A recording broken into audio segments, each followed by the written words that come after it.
такую сделал перегородочку. Вот. Досочку по размеру.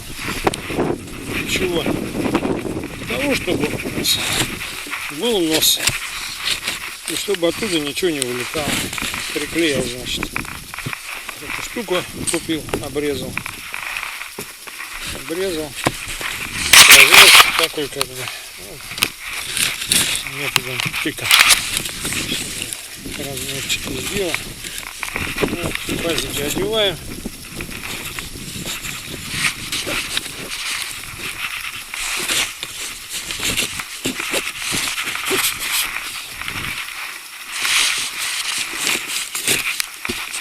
Вот, пазики одел.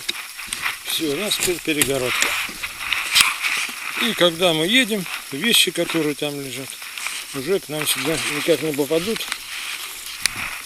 Потому что есть такая чудесная перегородка на лодочке. А дальше у нас это будет все закрыто. Сейчас покажем. Это вторая часть будет, тент на лодку. Третья, наверное, уже по лодке.